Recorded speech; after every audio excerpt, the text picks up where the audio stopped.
Di dunia yang kayaknya nuntut kita buat selalu tampil dan eksis, ternyata ada loh sekelompok orang yang justru milih buat nggak menonjol. Nah, kali ini kita bakal bongkar sisi psikologi yang menarik banget di balik orang-orang yang profil media sosialnya tuh sunyi. Coba deh, pikirin sebentar. Kamu pasti kenalkan satu atau dua orang yang profilnya begini. Foto pribadinya hampir nggak ada. Nggak ada tuh selfie, foto liburan, apalagi update status soal pencapaian judo. Mereka ini kayak hantu digital aja gitu. Ada tapi tiada.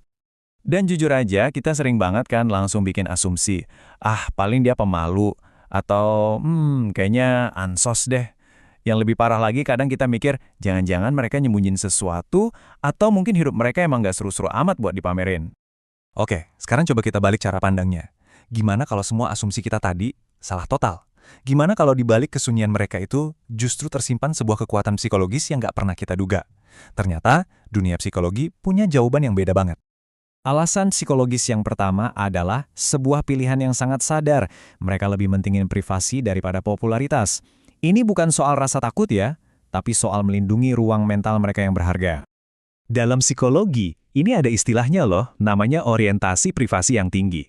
Artinya, mereka itu sangat menghargai kemampuan buat ngontrol informasi tentang diri mereka sendiri. Ini bukan berarti mereka antisosial, tapi mereka sangat protektif sama ketenangan batinnya. Nah, ini dia intinya. Validasi mereka itu datangnya dari dalam diri, bukan dari berapa banyak likes atau komentar. Mereka nggak butuh pengakuan dari luar untuk merasa kalau hidup mereka itu berharga. Dan ini adalah tanda keamanan batin yang kuat banget. Poin kedua ini lebih dalam lagi. Ini ada hubungannya dengan pemahaman yang super kuat tentang siapa diri mereka sebenarnya. Bisa dibilang ini adalah kekuatan dari kesadaran diri. Di dunia psikologi, ini disebut kejelasan konsep diri. Maksudnya mereka punya fondasi identitas yang kokoh banget. Karena mereka udah tahu siapa diri mereka, nilai-nilai mereka, jadi mereka nggak perlu lagi persetujuan dari luar buat tahu seberapa berharganya mereka. Inilah kenapa kebahagiaan mereka itu nggak bergantung sama reaksi orang lain. Karena mereka kenal banget sama diri sendiri. Mereka jadi nggak gampang ikut-ikutan tren atau sibuk banding-bandingin hidup. Sumber kebahagiaan mereka itu ya dari dalam. Sekarang kita masuk ke konsep ketiga, sebuah kepercayaan diri yang nggak butuh perhatian dari luar buat bisa bertahan. Ini adalah bentuk percaya diri yang paling murni. Konsep ini namanya harga diri yang aman. Ini adalah sebuah kondisi di mana seseorang merasa utuh dan berharga tanpa perlu ngebuktiin itu lewat postingan. Sederhananya, mereka sudah merasa cukup. Keseimbangan emosional ini ternyata punya manfaat yang sangat nyata di kehidupan mereka. Mereka jadi cenderung nggak gampang cemas, nggak haus pujian, dan bisa fokus pakai energinya buat ngejar tujuan-tujuan konkret di dunia nyata. Lanjut ya, ada sebuah gagasan kalau kesunyian mereka di dunia maya itu sering banget berhubungan dengan sifat mereka yang lebih introspektif. Jadi mereka lebih banyak mikir daripada sekedar tampil. Sifat ini punya istilah yang keren, locus evaluasi internal.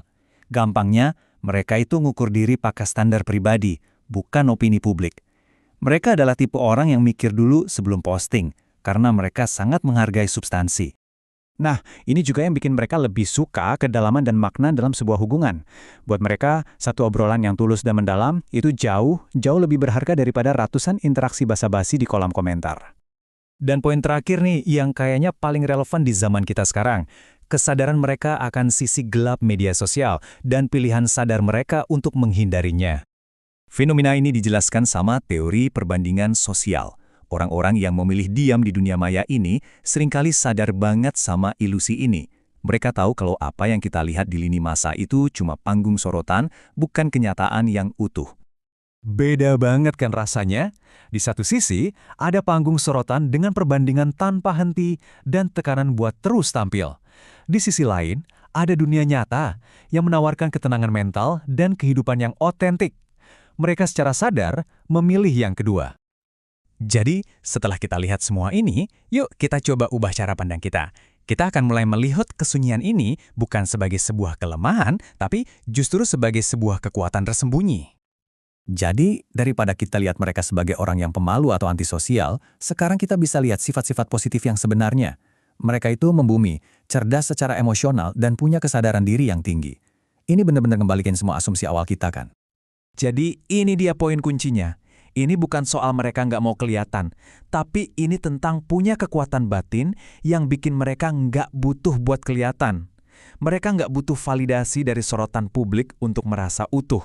Inilah definisi baru dari percaya diri di era digital. Dan ini membawa kita ke sebuah pertanyaan terakhir, buat kita renungin bareng-bareng. Di tengah dunia yang serba bising ini, gimana kalau ternyata bentuk kepercayaan diri yang paling sejati justru adalah yang paling sunyi?